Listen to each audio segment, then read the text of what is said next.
We are live for another night of 49ers conversation, and there is a lot to talk about.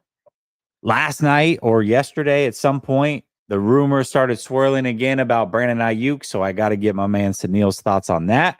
We got to talk about strategy for the offseason. Do the 49ers have a roster building issue? What are they going to do at the D coordinator spot? And I've got a mystery topic that not even Sunil is prepared for. We're going to talk about all those things plus more next.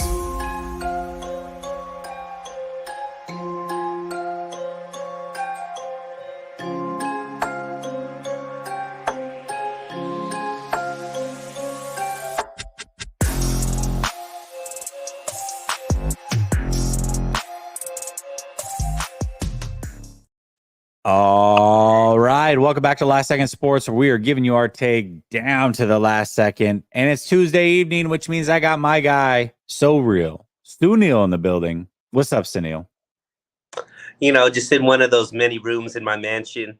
Got to get another Tuesday show in with my boy. And it's wild how we're just so, like, 2 weeks removed from the Super Bowl, and there's already, boom, like, off season. Already jump into it, man. This 49ers never a dull moment when it comes to content creation.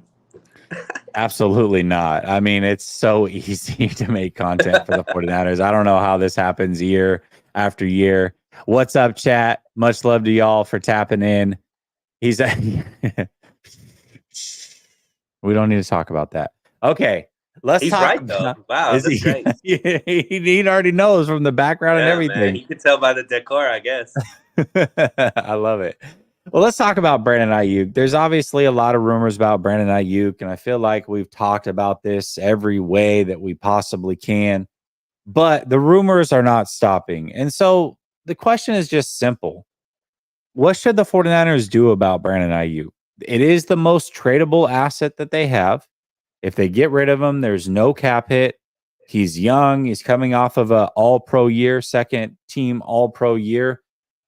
Probably get a nice little haul for him. But should they get rid of him is the question. So let's make it a two-parter. Should they get rid of him, and will they get rid of him? We'll start with should they get rid of him, Sunil? Yeah, and I understand both sides of this. Obviously, we've seen someone who maybe by definition, Jesse, has had much more successful of a career than Brandon Ayuk and Tyreek Hill be traded for with Kansas City, traded him to Miami, and then Kansas City goes off and reels off 2 straight Super Bowls after trading, an all-pro game changer, MVP quality wide receiver in Tyreek Hill. The difference that I see in that situation and this situation is Brock Purdy isn't Patrick Mahomes. And even though I like Brock Purdy and I do think that, he's the quarterback of the future here, he definitely isn't the elevator that Mahomes is, where Mahomes could get away with that. And probably to a certain extent, me being a Kyle Shanahan fan, I still think Andy Reid is a better coach than Kyle Shanahan, right? So that combination, I think, can do more than possibly what the 49ers might be able to do. I am super high on Brandon Ayuk. I've already stated on this show and many other shows, I think that he has the potential to be a top 3 receiver in 49er history, which obviously we know some of the great receivers that have come down, this franchise. To me, I think they're in a unique situation where, so to answer your question directly, I don't think they should. And the reason for that is because eventually they're going to have to make a decision between Debo and Brandon Ayuk.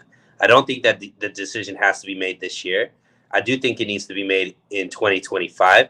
And I think that decision is going to be extremely easy to make, right? So to me, I understand you can't keep both of those players. So I would trade Debo in 2025. However, when we're talking about just this season and him being the most tradable asset, what are you going to do with that asset, with those assets, right? If it's go in and try to find another Brandon Ayuk, well, you already have a Brandon Ayuk. If it's to use those assets to go fill multiple positions, maybe. But I don't think more draft picks necessarily is what the 49ers need right now. They have 11, right? So unless they're getting two high round picks, Jesse, like a first and a second or 2 seconds, something like that, to me, more draft picks doesn't really solve the issue. And I think financially, you solve for that by getting rid of Debo when his contract becomes more tradable or cuttable. Yeah, I agree with you. The 49ers are not in cap hell, not yet, anyways. And I think the way that these contracts are going to work out in the age of some of these players, I don't think that they'll be in cap hell for a while. I mean, I know they're going to have to pay Purdy, and if they pay Ayuk, things can get squirrely. But a lot of these guys, we've talked about it all season, really. We've talked about how going into 2025, things are going to be very different with this team. And Brandon Ayuk is a guy that, in my opinion, you have to keep because you're right. You know, Brock Purdy's not the elevator that Patrick Mahomes is, or maybe some of these other guys. And so with that, wouldn't you want to build with Brandon Ayuk and Brock Purdy and allow guys like Kittle to fall off eventually, Debo, who's older, to fall off eventually, and try to replace them as you go versus getting rid of your youngest, healthiest, arguably best young asset that you have on this team? That doesn't make any sense. So keep Brandon Ayuk. Do not trade him. It just there's no reason to do it. You're not against it cap wise, in my opinion. And I don't think they're going to trade him either, Sunil. I really don't. I mean, I know that there's a lot of conversations about it, but I think the 49ers are smart enough to look at it in a similar way that we are, knowing that Brandon Ayuk has a lot of years in front of him. He's a pure wide receiver. He can grow with Brock Purdy. And as these years pass, he will move up the depth chart as far as what weapon he is. You know, he may be weapon number 3 now, but he's soon going to be weapon 2 and even 1. You got to keep Brandon Ayuk around. So no, don't trade Brandon Ayuk, and I don't think they're going to trade Brandon Ayuk. Yeah, I agree with you because, if Kyle Shanahan is anything that I believe he is, and I think a lot of people do believe, obviously offensively, there's people right now that may not think that he knows what he's doing. But to me, you look at Brandon Ayuk, and when you could get the type of production out of him with how little he's being used compared to the people that have similar numbers to him, like it's untapped. He's gotten better every single year. He brings more than just his receiving ability because he's one of the best blocking receivers in the game, if not the best. He's a great locker room guy. And ultimately, if you give him more opportunities, those numbers are going to just go up. And those are the type of, I think, assets that you just don't want to give up unless something ridiculous comes down the line. And when I mean ridiculous, I mean like high round picks, multiple high round picks, because once again, you got to look at it situationally. The 49ers aren't a team that are lacking draft picks, right? This is a year where we have our first round draft pick, we have our second round draft pick, and then we have 9 other draft picks as well. You know what I mean? So if it's just gonna allot like another third round and a fifth round or a second and a late round pick, like does that really bring back what we need to elevate this team? I would say no. I think you're actually losing more with Ayuk than what you're gaining with whatever second round draft pick and late round draft pick you might get for that. Well, and rookie wide receivers a lot of times don't produce for any teams, let alone a Kyle Shanahan team. I mean, his preference is not to play a lot of rookies, especially at the wide receiver position. And you've heard guys like Jerry Rice and some of these other greats say that it's very hard to come in and just be great right away at the wide receiver position, especially in a complex offense like this one. So I don't think that that's the move. This team is still trying to win a Super Bowl this next year. And even if it gets contentious and BA has to play out his 5th-year deal and you franchise tag him and figure out a trade after that, then do that. But you're trying to win this next year. You're trying to be the best possible team you can be this next year. That includes keeping BA. That does not mean moving on from BA. So to me, it's a pretty easy choice. And yeah, and absolutely. I think even if you look at just a production wise, you would expect Debo, Kittle, maybe even CMC to maybe take a little bit of descending, as far as their stats, especially Kittle and Debo. We know Debo's still struggling to stay healthy throughout the whole season. You Hmm. expect Kittle to possibly be, have already reached his peak and is probably going to get less and less production. The only asset that you have that's still ascending, where you still haven't reached his full potential, is Brandon Ayuk. So if you are looking to win, which I do think, and we'll get into that when we're talking about strategy next. But if you're going all in again this year, as it's your best shot, like that's the one player that it's like you want him back, right? You're not going to be able to just replace him in the draft, especially with the All Pro season that he just put up. And his All Pro season, I think, is a little bit different than the Debo season because it wasn't just doubled up of the previous year, right? It was a gradual, like you saw the growth year after year after year, where you believe that he can continue to do this, if not even get better with more opportunity. Yeah, absolutely.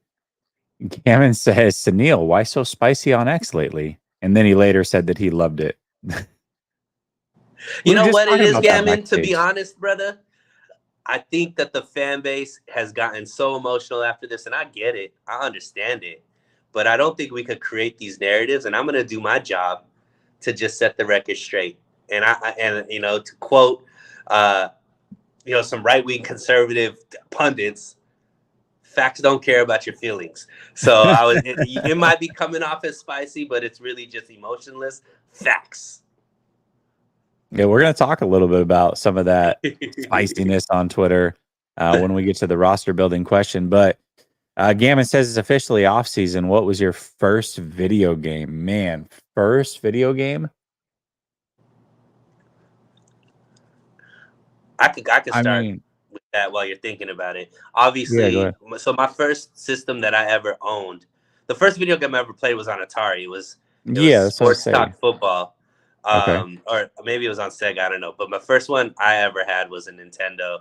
Obviously, it came with the Mario pack or whatever. But the first game I bought for a Nintendo that wasn't included with the system was Ninja Turtles. Ooh, good game. That's a good game. The first game that I ever bought probably Mike Tyson's Punch Out. That's a good one too. That might have been my Mike third Tyson's game that Punch I Out. bought. Yeah. So for those of you that know, 007-373-5963, that's the code to Mike Tyson. There you go. I never knew that, man. I had to beat it Now the you hard way. know. I had to Now beat you it the hard know. way. Brother Bob says, I'm late, but I finally agree with the clean head. All right. There we go. Brother Bob says, trade Debo and Kittle after 2024. Keep BA all day.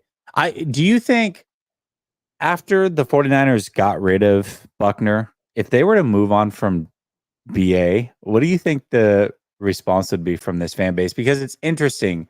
We do this every year, Sunil, where we see whenever a player is a potential to be traded or not paid or is up to be paid, all of a sudden, like everybody who loved him throughout the season is like trashing him. Like he's not a Yeah. good player and they downplay everything. It's the weirdest thing. But if they were to move on from BA, let's say during the draft, how do you think that would be received by this fan base? I mean, I think it would be a mix. I think there's a section of the fan base that trusts Kyle and Shanahan blindly, and I know a lot of people would just say Sunil's in that. I'm not necessarily all the way in that, but I think I trust them more than the other fan base. As like, no matter what they do, it's going to be the wrong move because they can't win and Jed needs to fire him and all this kind of stuff. So I think it's all like any decision. There's no unanimous conformity or unanimous like uh, everybody just agrees on the same thing. But I also think once again that's like a narrative that to me isn't factual. Like the Buckner trading was a choice that they made between two players. They could only pay one, and they played similar. They couldn't bring both of them back, so they ended up going with the one that they felt like was cheaper and more diverse as far as they could play in multiple positions. And then obviously Buckner, who is the better player, like I don't think there was any argument about that. But because he's the better player, you could get the higher draft pick for him. Mm-hmm. So that's not the case. Like if they trade BA, it's not like the replacement is on the roster. They're gonna have to search, for that player. And I don't, with what BA has turned out to be, I don't know if that guy is necessarily out there that they see right now. Yeah, that one's going to be super tough. Hopefully, we just don't do it. That's where I would start. 49ers Throwback says, who do you take, Sunil? Free agency. Would you rather have Danielle Hunter or Azeez Al-Shaair back? Ooh, that's a good one because before the injury to Greenlaw, the answer would have been Danielle Hunter. But because of the injury to Greenlaw, it's Azeez all day. Oh my gosh, you too? Me and Coach are back and forth about this one yesterday. To me, it's just that we saw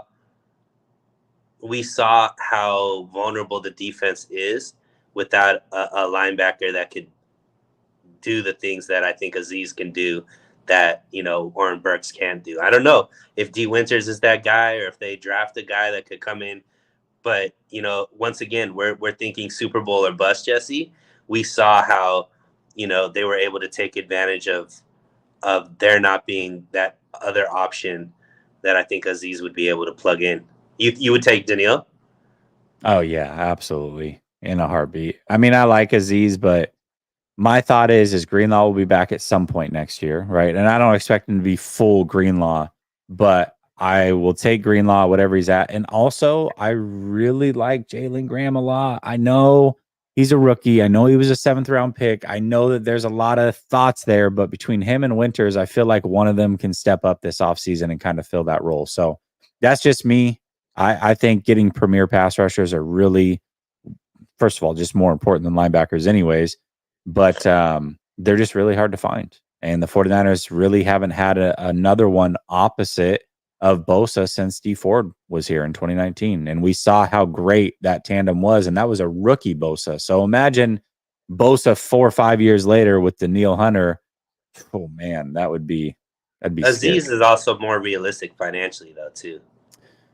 I think both are actually pretty realistic. I do. Now, Azeez is more realistic. I agree. But I really think they could afford Danielle Hunter if that's the route they wanted to take. I think for Danielle Hunter, it depends on how many years he wants. If he wants 3 years, absolutely not. If you can get a 1 or 2 year deal, I think you can make it happen. But we'll see. And I mean, seeing Azeez show up for the 49ers playoff run, there's just something nice to know that, like, I think he wants to be here too.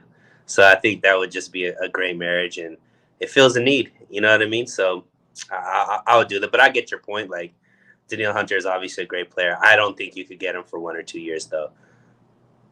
Yeah, I don't know. I mean, he's like 30, 31. So I don't know. I don't know what I'm curious to see. A lot, the thing is that a lot of people say, oh, he's going to get, 20, 25 million a year or whatever. I don't know what people are projecting. I don't think he's going to get as much as people think, but we'll see. We'll see. I could be wrong.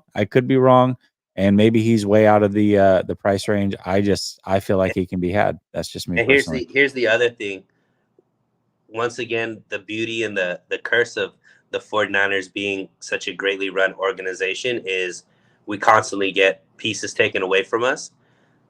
Adam Peters probably thinks along the same lines as the 49ers with way more money than what we're going to be able to offer. So I think that if there's a player that's on our radar, it's probably on Peters' radar too. Yeah, and that's true. Fortunately, he's stocked with a lot more money than we have at this point. That's true. I wonder how often they're going to step on each other's toes during the draft as well. That'll be interesting to see. It's something we won't necessarily know, but it would be interesting to figure out what that looks like. Well, let's talk a little bit about this off-season strategy, though. There's definitely a multitude of different ways that we can go. I've gotten tons of messages on Facebook Messenger and in my DMs on Twitter with people giving their opinions on this. And I think it's a fun topic because there are certainly multiple. You can retool, you can do a full rebuild, you can do a run back. Like there's so many things that you can do. And I think a lot of it does come down to your philosophical roster building, which we will get into next as well. But what do you think the offseason strategy should be for the 49ers? Well, I think they're also limited to, what they're able to do, right? So I don't expect the roster to change that much at its core, but I do think that there's going to be some decisions made. Like, I do think there's going to be at least one splash because they do that every single year. And I think that the decision is, what is that splash going to be, right? So last year, I think the splash, even though it didn't pan out to be the splash you wanted it to be, was Chase Young, right? But something that's interesting to me that, this team has always been built around the defensive line making everybody else on the defense better, right? Our front seven has been always dominant, and I think we just naturally just go towards, hey, let's just pick up another great edge to partner with Bosa and make that happen. Well, what I saw from the Kansas City Chiefs was that if you have two elite corners, it gives you a lot of opportunity as well. And that's something that I think the 49ers could look at, especially, I know we haven't gotten to D coordinators yet, but, for me, Daniel Bullock is my front runner. He was my front runner last season when they didn't end up going with him. But secondary coach, if we could get somebody alongside, Mooney Ward, like maybe even better than Mooney Ward, right? Let's just say, obviously this isn't realistic, but like a guy in the Patrick Surtain type realm, or like just a shutdown corner. I think that changes maybe some of the weaknesses that we have on defense to where now it's giving our defensive line more time to be able to get to the quarterback versus our defensive line making the jobs easier for the corners.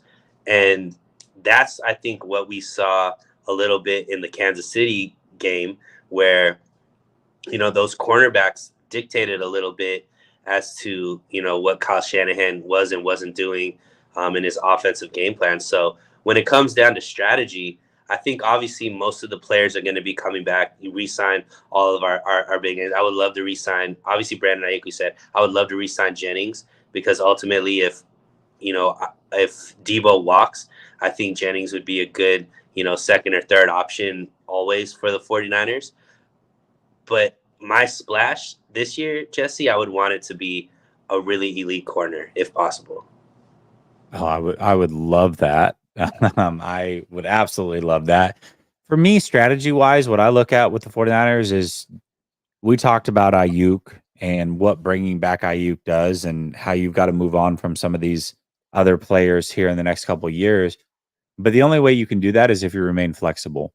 So my strategy is whoever you're bringing in, 1 and 2 year deals, 1 and 2 year deals.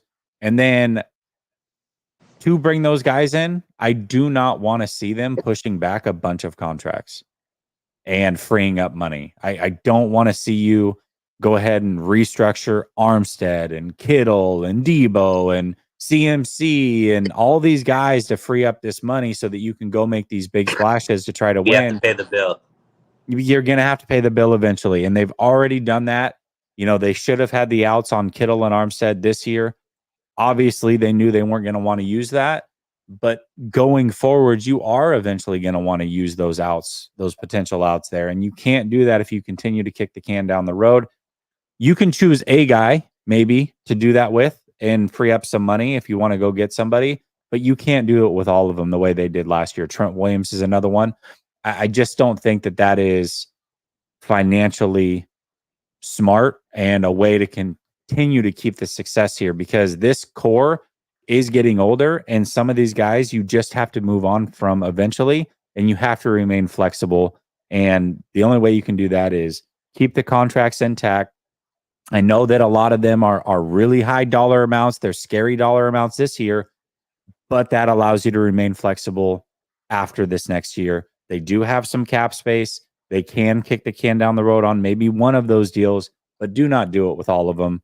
That's not a strategy to remain competitive long term, especially if you want to re-sign BA and you're going to have to do the same thing with Brock next year. So just be financially responsible is what I'm going to ask from the 49ers. That's the strategy I want to see.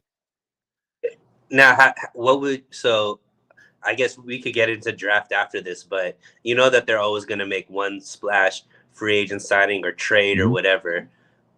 I know you talked about Danielle Hunter. Would you rather it be an edge or would you rather it be a shutdown corner? I'm honestly fine either way. I really am. I think that you can be successful either way. The nice thing about the corner position is you have a lot at your disposal because Diameter or Lenore can play inside or out. And Mm-hmm. that gives them flexibility. So if there's a really good nickel corner you want to go get them. Diameter or Lenore can kick out. There's a really good corner that plays on the outside that you want to go get them. Diameter or Lenore can play on the inside. There's a lot of flexibility there. So best player available that you can get on a 1 or 2 year deal, maybe if it's like a Jalen Johnson, obviously, that's a young player. You can probably sign him to 3 years and feel good about it. But if it's a Danielle Hunter, I don't want to see anything over 2 years. So it just depends on the age of some of these players that you're going after as well. And if you're going Let's after a say corner, it's probably going to be somebody younger. let's say it's Jair from Green Bay. I love Jair Alexander, but man, that guy can't stay healthy. I'd have to go with Daniil. I think Jair Alexander, when he's healthy, is still top 5 corner in this league. I really think he's that good, but man, he just can't stay Because healthy. I can't there's trust it. realistic talks that Green Bay is gonna like part with him, right?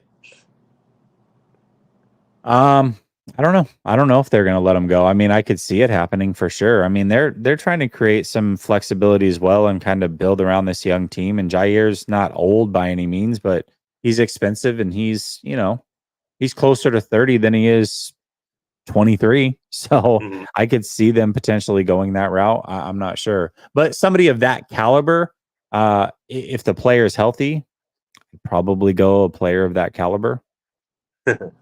Yeah. Yeah, I think it would be nice to have that in the secondary. I don't think we've had that in some time, so it would be Yeah. cool to have, especially with, like you said, Demo being as effective as he is at multiple positions. If you could have like a Mooney Ward, Demo in the inside, and then Alexander on the opposite end, I think Yeah. that gives our defense, a lot of wiggle room. Can make up for some maybe lack of, you know, penetration that the D line is getting. Pause. So the people are saying that we can't make a splash move. I disagree. I think we can. And I'm not saying like 25 million a year, but 15 to 20, I think they can afford it. I really do, because you're gonna have around 37 million once this money rolls over. You extend BA, that's gonna save you some money up front. You choose one of those big contracts I talked about to kick the can down the road on. Maybe that's a Debo or whoever you decide that you want that to be. And then that's going to free up, another 15 or so million. They can get a guy. They can definitely get a guy. So it just depends on what they want to do. So Yeah, and I mean, there's players that like Isaiah Oliver. He's probably not coming back. There's a couple million there. yeah, You could do something with Juice, and cut him yeah, and re-sign him for something cheaper. I'm sure he would come back at a sweetheart deal if he still wants to play. So I don't think he's going anywhere. So I mean, there's ways, and I do think that each year we don't think that the 49ers are capable, but somehow they figure out to bring one guy in. So I don't think that trend stops. yeah. I don't necessarily think it does either, but we'll see. Gammon says favorite win of the season. Thoughts on rookies? Favorite win of the season had to be that Philly win, man. If we're going regular season, it's got to be that Philly one. That was the one that was like at the time. Remember, that was the two juggernauts going head to head, and I know that the result was a blowout, but that's not what people were thinking going into that game. So that one would have to be it for me. And then Mine thoughts was on the the rookies. Yeah. NFC Championship game, the comeback against Detroit. To Oh, me, that listen, if was. we can go playoffs, then I'm there. Oh, I would say does the it say Green. regular season? Well, no, I just said of the season. So fair enough. Yeah. I was there for that one, so obviously that one would be great. The Green Bay one I could go with too, because that's what allowed the NFC Championship to happen, and I was definitely worried there at the end. But I'm gonna go regular season win. I go Eagles. NFC Championship for sure. If we're just going season totality, my regular season is the Cowboys for sure. That was the that was most a good one fun to too. watch. Yeah, that was a great dismantling. And then he says thoughts on the rookies. A lot of excitement around some of these rookies because the 49ers do this every year. They redshirt some of these guys. So, what does Luter bring to the table? What do those linebackers we were talking about, Winters and Graham, what do they bring to the table? Obviously, we didn't see much of either of the tight ends. Moody, Jair Brown, I think is looking pretty damn good. So I think there's some optimism around some of these rookies. Yeah, and I'm Sure. excited to see Kalia Davis with the full off season and what he could do. Not Kalia Davis, who's the guy? Beal.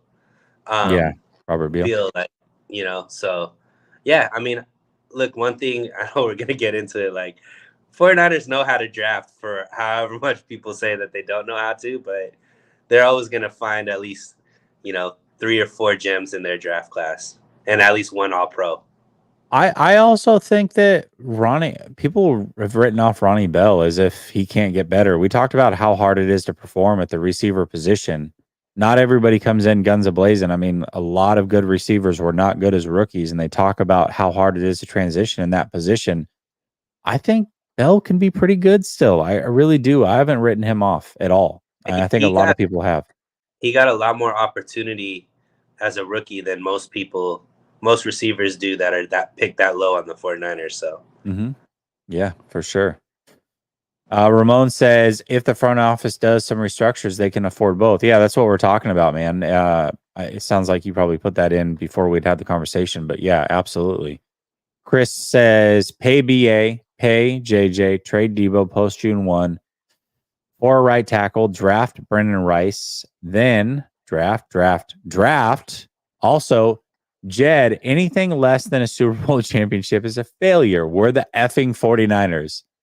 Yeah, I didn't like his comment about if they had lost in the NFC Championship, it was a successful season. No. Cameron says Bob, Sunil, and Jay we need to play a dice game. Great. Jordan says we have an offensive line building problem. Can we address either the line, coaching, or something? Like name a good O lineman that was a Shanny era guy. I mean, I think Banks of the drafted guys, obviously, they did trade for Trent Williams too. I don't think that we can just bypass that. Frank Tom Ocean says, I just want to stack the whole line, needs to be number one priority. Well, these are great comments, and I think it allows us to transition to what the show's really built around, which is the roster building. And this is what kind of got you a little fired up on Twitter. A lot of people thought you were probably coming from a place that I don't think you were necessarily coming from, but the conversation is out there. And the conversation, I think, started with my guy, Ryan. I think he was on Grant's show talking about roster building and some of the flaws that he sees with the roster building. And then he clipped up the video and you took it and ran with it and had your own opinions on it. So I'm gonna open up the floor for you. Roster building. Do the 49ers have a roster building problem? I think your answer is going to be no, they don't. But why don't you walk me through that? Yeah, and I don't want to I don't want us to like misconstrue what Ryan's opinion was, because I don't think if we got Ryan on here, he would say that the 49ers have a roster building issue. Like anybody that knows football knows that the 49ers roster is one of the top 5 rosters in the league, if not top 3 rosters. So you can't have as many all pros that this team has and say that this team doesn't know how to build a roster. I think Ryan's points were specifically about the offensive line. And so, that's where I think what he's saying, prioritizing, like the 49ers to him, the 3 spots, and I agree, you usually prioritize the quarterback, protecting the quarterback, getting after the quarterback. And the 49ers on spot number 2 really haven't put a lot of priority into that. And I think there's frustration from him on that. And again, this is not a show where I'm going to talk about other content creators.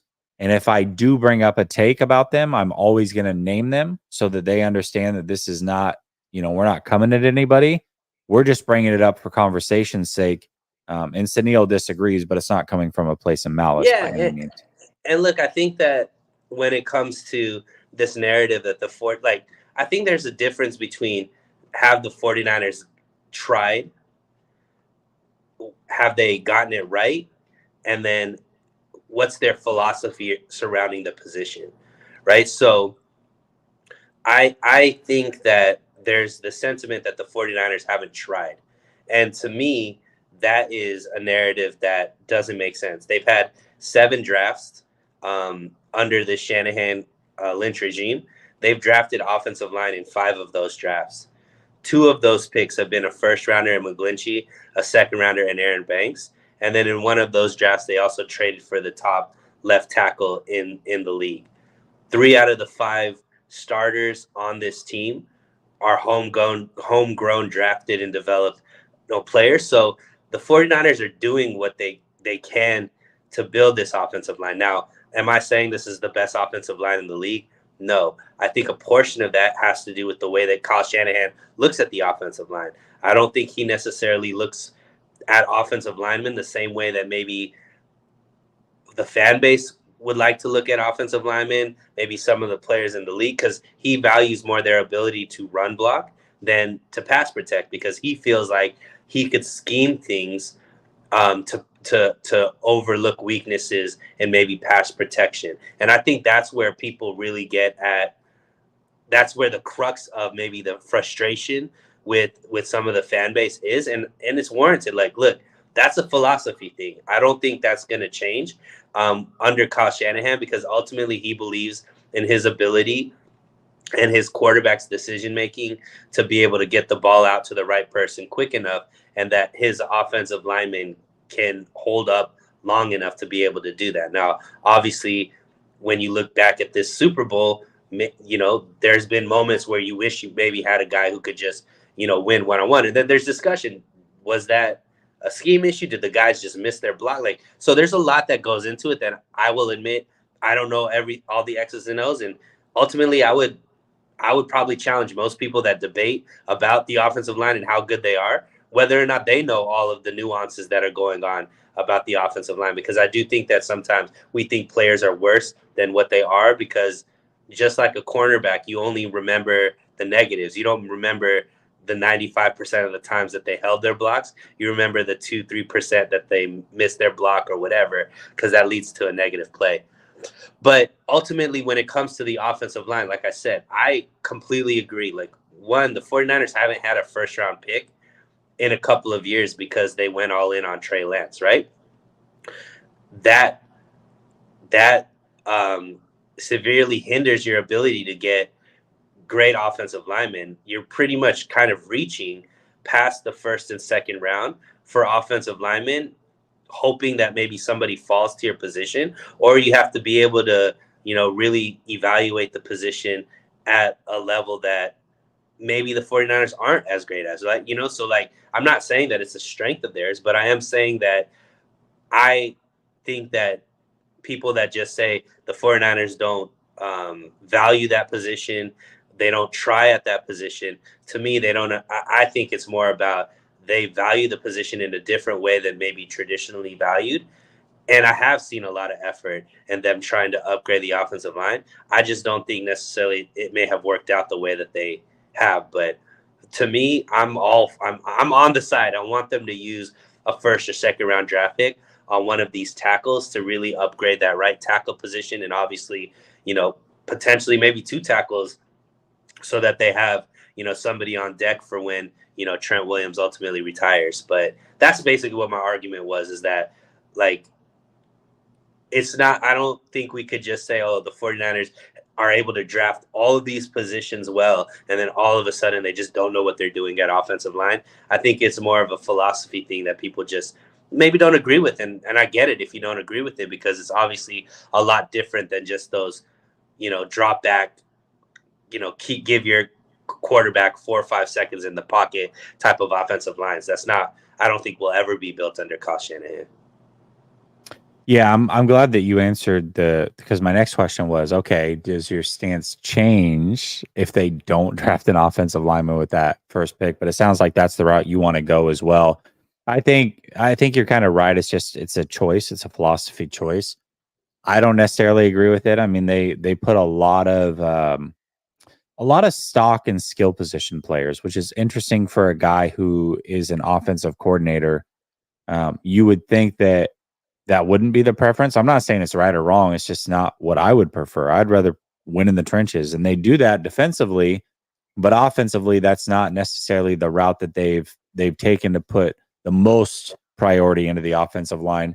Not that they've put none in. I don't think that they've put none in, but what they have put in really hasn't hit the way that they probably had hoped or thought or what have you.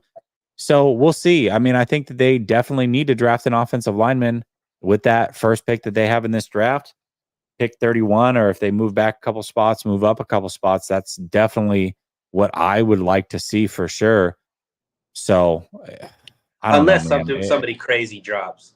Unless somebody crazy drops, Yeah. obviously. But yeah, ultimately, and I think, there's this sentiment that the 49ers, like, they don't prioritize it. And I just think the way they evaluate the position is different than the fan base would like them to evaluate the position. Like, Mike McGlinchey, for a lot of people, he was a terrible right tackle. Well, the league didn't see it that way. The league ended up paying him as the number one right tackle, and the 49ers let him walk because they didn't want to pay him that much. And ultimately, he didn't pan out for the Broncos. But they felt like McGlinchey wasn't. I'm not. They felt like McKivitz was feasible. Like, there wasn't going to be that much drop off, and he was cheaper. Now, obviously, McGlinchey had an up and down season.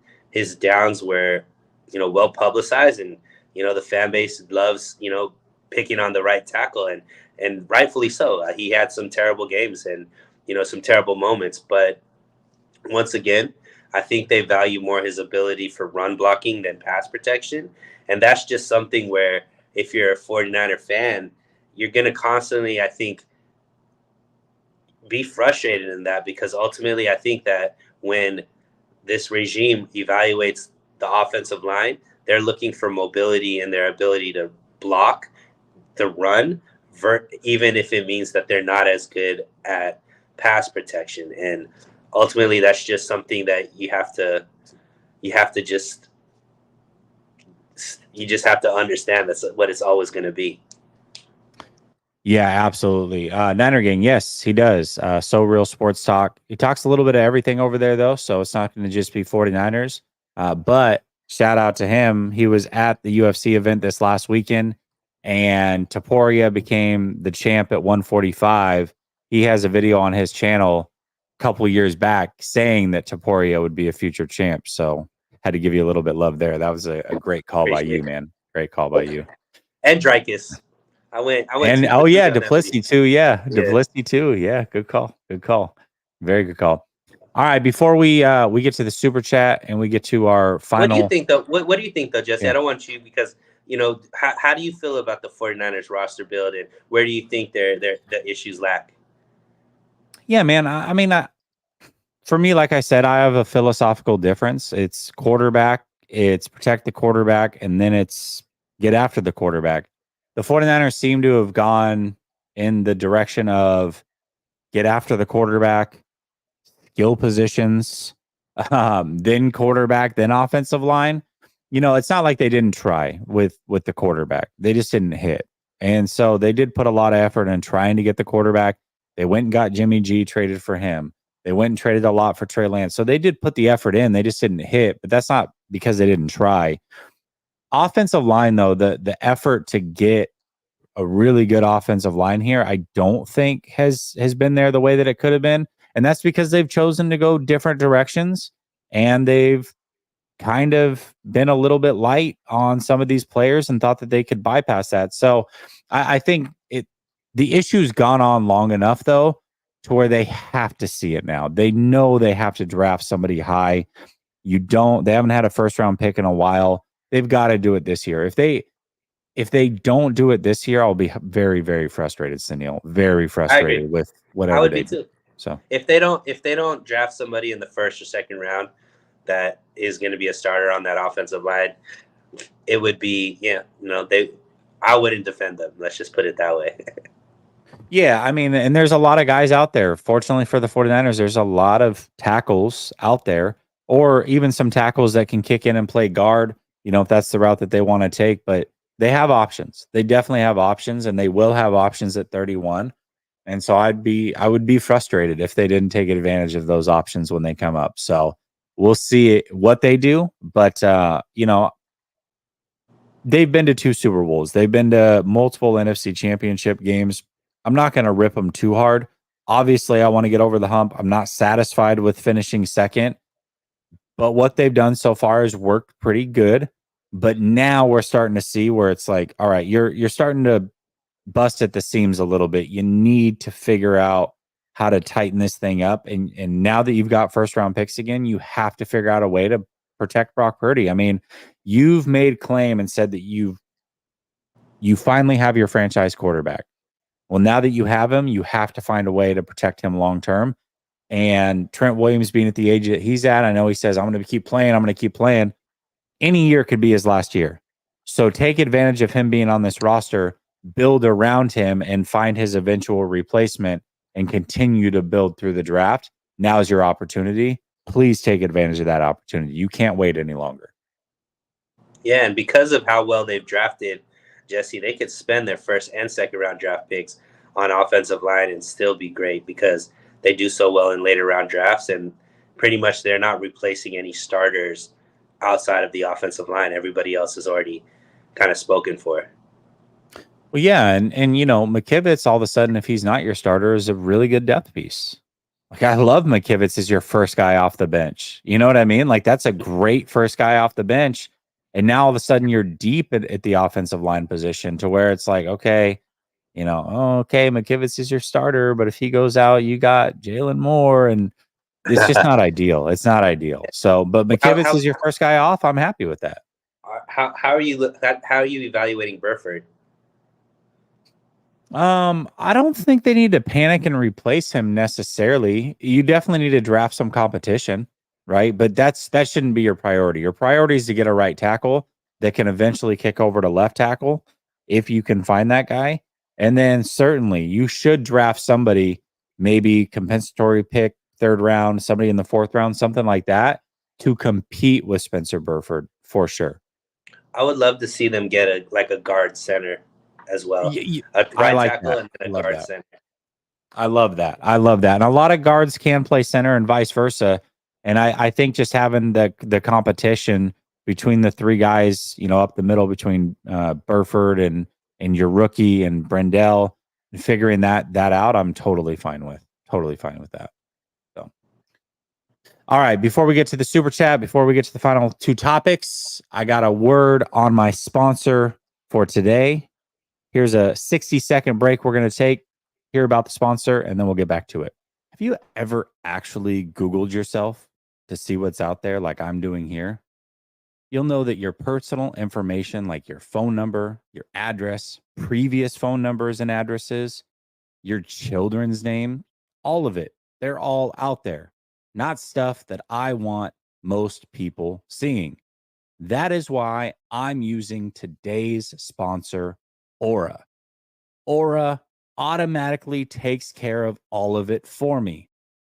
Shows me what data brokers are selling my information and gets rid of it at my behalf. As you can see here on screen, Aura is taking care of 18 current data threats that are out there on the web for anyone to get.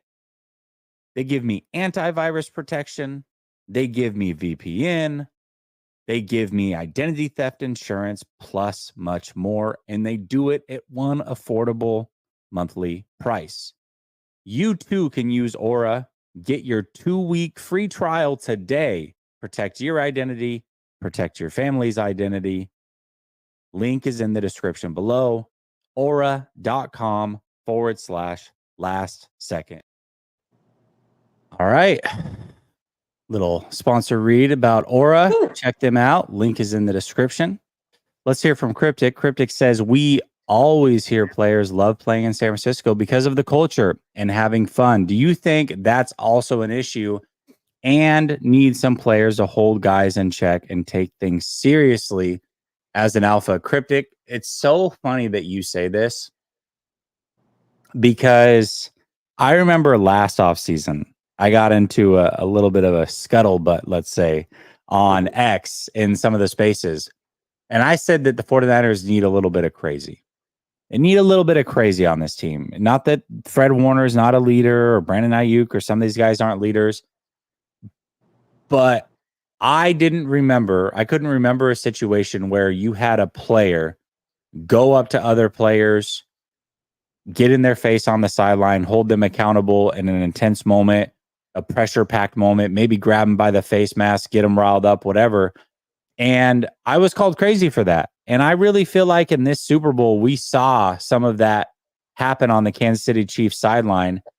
And again, not that everybody has to be that type of leader. You want a bunch of guys like that that are going crazy on the sidelines, but you want somebody that will hold people accountable, be a little bit fiery. So I don't think it's necessarily a problem or they have to have that guy, but I would love to have at least one of them. That's me personally. So You don't think Dre I hear what Greenlaw's you're that saying. guy?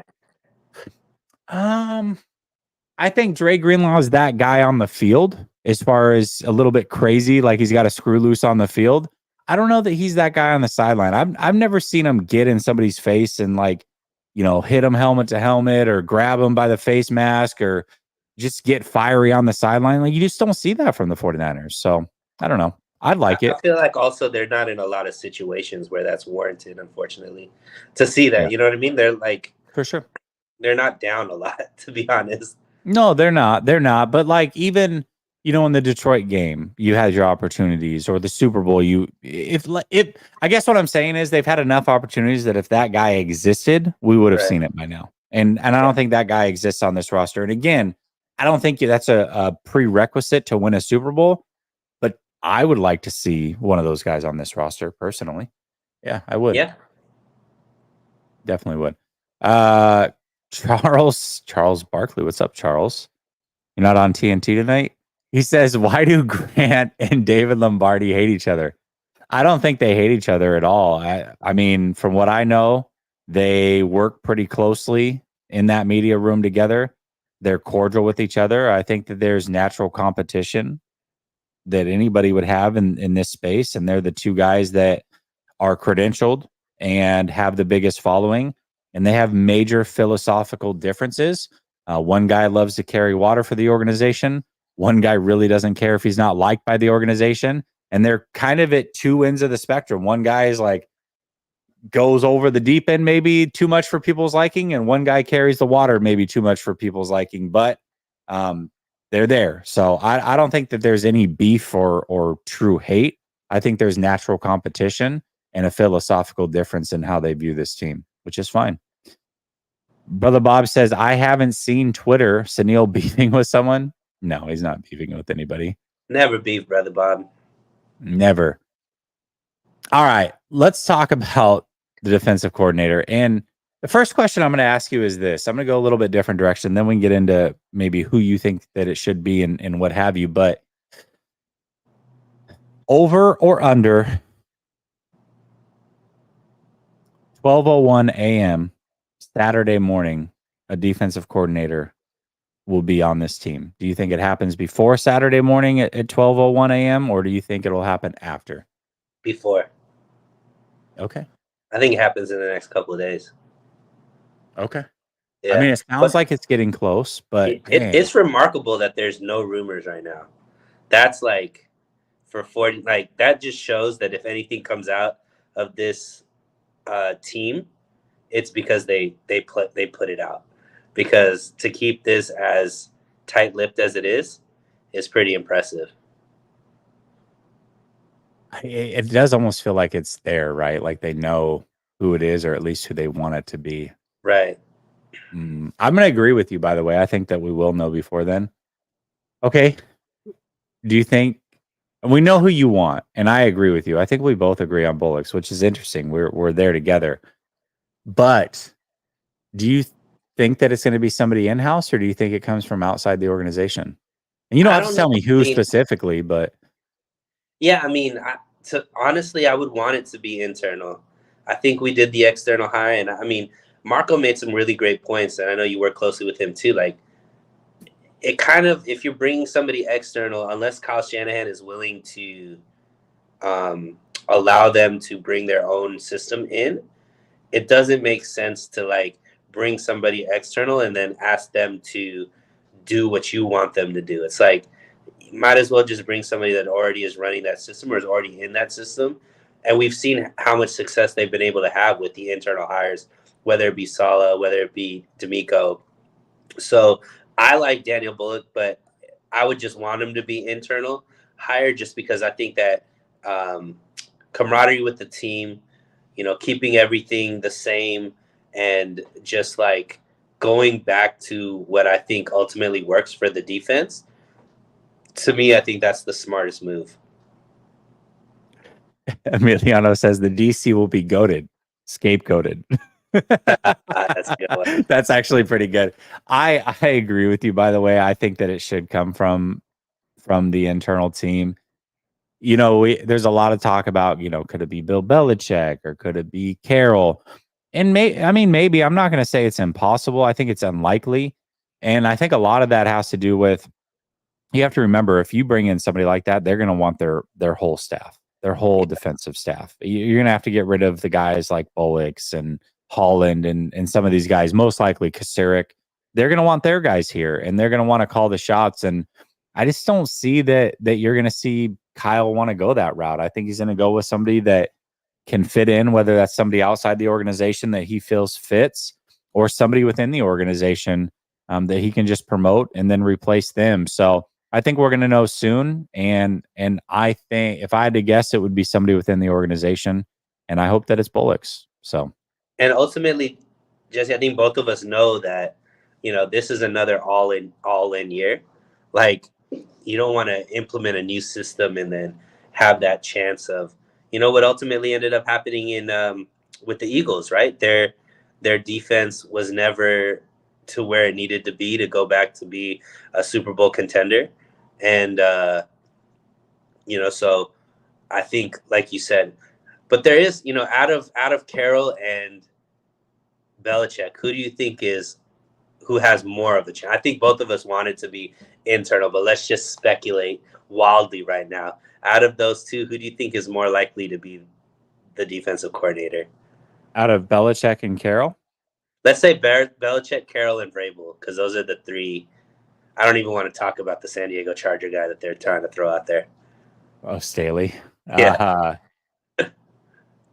I'll go Vrabel. Because he's still young enough in his career where I think he would do it. I think Bill Belichick's almost an impossibility.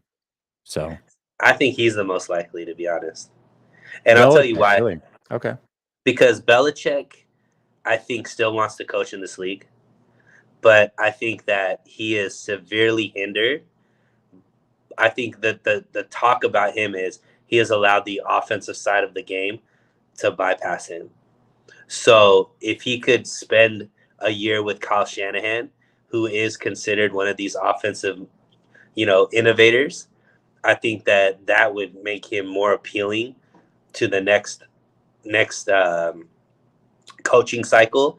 That, hey, now he could go in there and be like, look, these are the changes I'm going to be making on offense, along with the elite defense that I've always had, right? So I think that's kind of more where I see the possibility of it. But then the negative side is, does Kyle Shanahan have the humility to have a Bill Belichick if they do win the Super Bowl? All that kind of stuff is going to be, because Bill Belichick was there type of situation, right? Yeah, I mean, that Bill would get all the credit. Right. He would. It's like, oh, Kyle couldn't get over the hump until he was there. The reason I say Bill Belichick is unlikely, or really, I think we both agree he's unlikely, but I just don't see it. It actually has less to do with would he do it or would Kyle's ego be okay with it. It's more of he's an East Coast, Northeastern type of guy. I just don't think that a West Coast team is his vibe. I really don't. I don't know that he's willing to make that change at this stage in his life. And so I think that he prefers to be over there and would prefer to continue to coach over there. And that's that's ultimately what he's looking for. And if that means he never coaches again, I think that's a possibility. I just don't think that he's willing to uproot and move all the way to the West Coast to make that happen. But I could be wrong. We'll see. I'd love it. I mean, I think it would be great. I'd love to have Bill Belichick. I think it'd be phenomenal. Yeah. Phenomenal. But I just don't see it, man. I really don't. I hope I'm wrong, though. I really do. A lot of people are saying Staley because I think him and Kyle have the same agent. And obviously, we know that he comes from McVay and knows that system as well. So I don't know. I hope it's not Staley, though. I really do. No, right.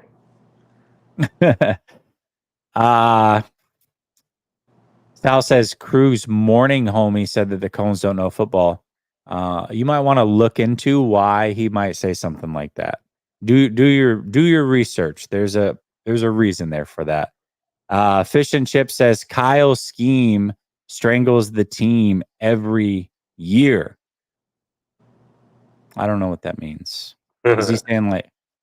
I mean, I don't know. I guess you're saying maybe it like when it comes to big time moments, they just don't perform because they're scheme oriented versus feel of the game oriented. That does seem to be the case, but man, his scheme is pretty damn good too. Brother Bob says no 70-year-old Super Bowl winning head coach will be Kyle Levy's DC.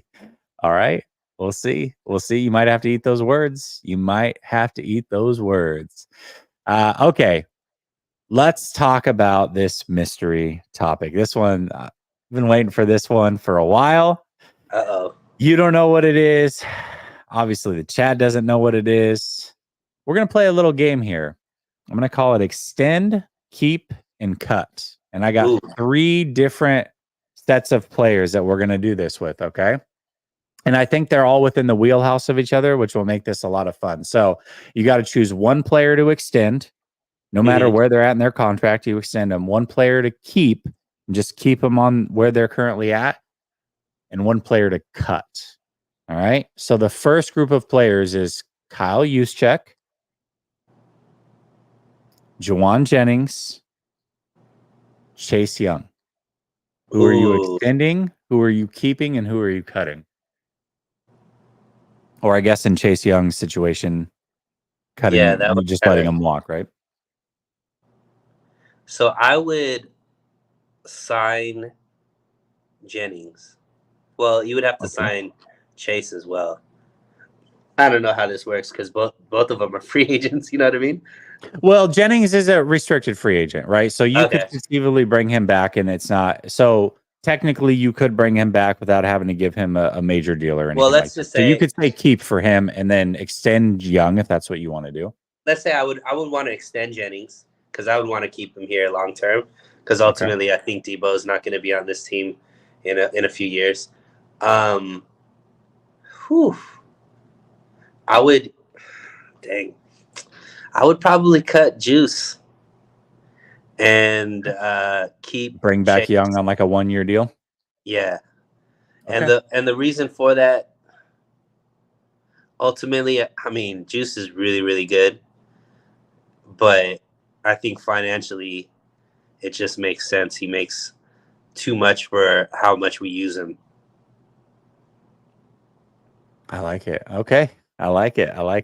I would go keep Juice, extend Jennings, cut Young. I just don't like the lack of effort, man. I can't. I know that, listen, fullback is not a premium position. Pass rusher is, all those things, but I'm cool on Chase Young. I really am. And we called out his effort issues very early on this channel, and a lot of people didn't want to hear it. And then all of a sudden it was this big thing going into the Super Bowl. And it's like, yeah, that's been there the whole time. Outside of really the Jacksonville game, it's been there every week. You've seen it. So I'm not with it, man. If that should have been the best Chase Young we saw effort wise. It was a team that was trying to win a Super Bowl. He's in a contract year. What more do you need incentive wise to get the job done and show your effort play in and play out? And by the way, you were like rotational in and out. It's not like you were getting tired. So for me, I'm out on Chase Young. So I would get rid of him. All right, here's the next set. Extend, keep, and cut. You've got Debo. You've got Armstead. and you've got Kittle. Who are you extending? Have to Ooh. extend one. Who are you keeping and who are you cutting? Oh man. So I would extend Kittle. I would keep I would keep Debo, and I would cut Armstead. Oh, I like it. And the only Ooh. reason for that is I feel like we played most of the season without Armstead. Yeah.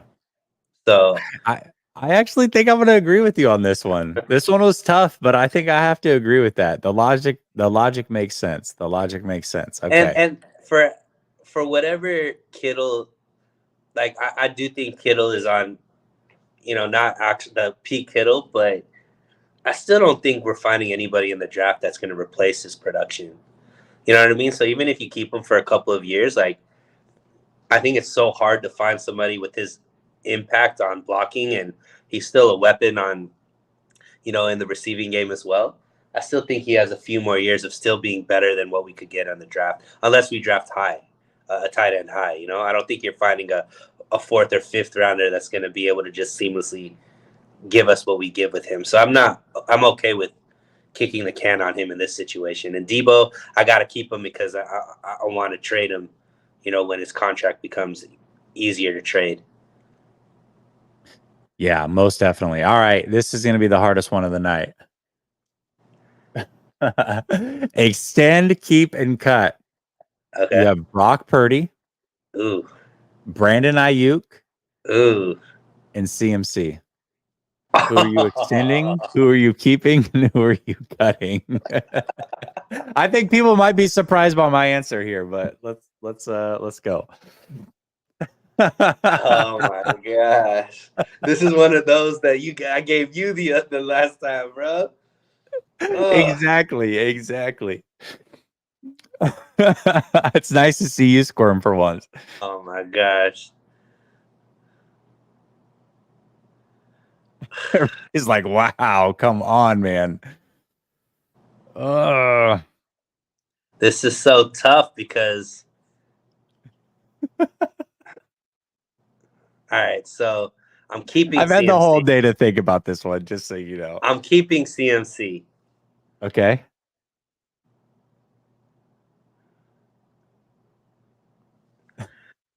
Man, I gotta extend Purdy, and I'm not even gonna say the C word with Ayuk.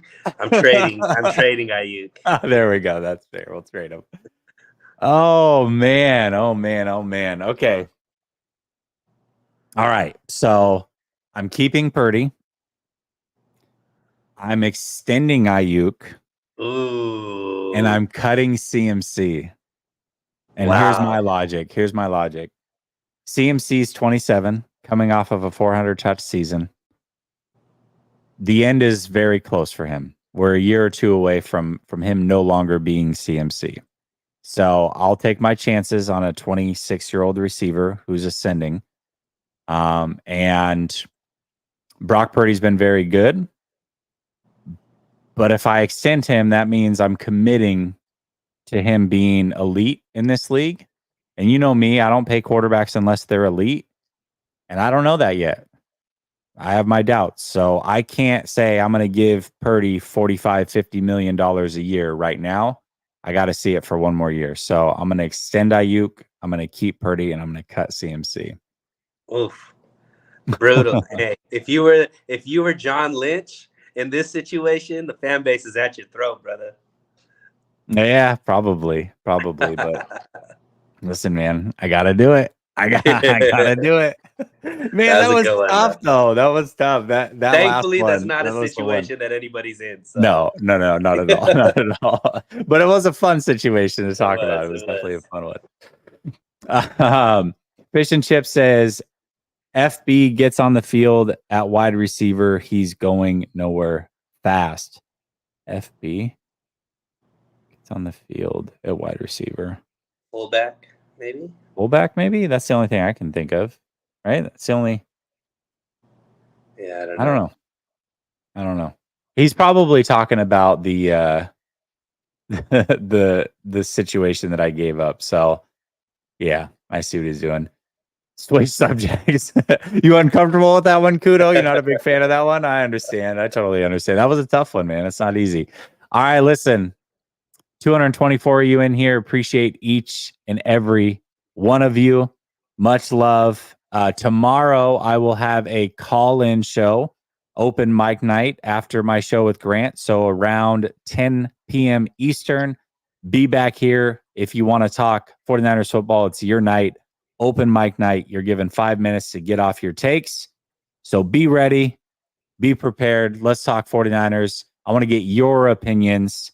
And sorry, KB, it's not here tonight. I can't do it, man. I can't do it every night, right? It's only a shtick that I reserve for special occasions. And tonight is not one of those. So be ready for that. Sunil, thank you for giving me an hour plus of your time. We'll see y'all tomorrow. Peace.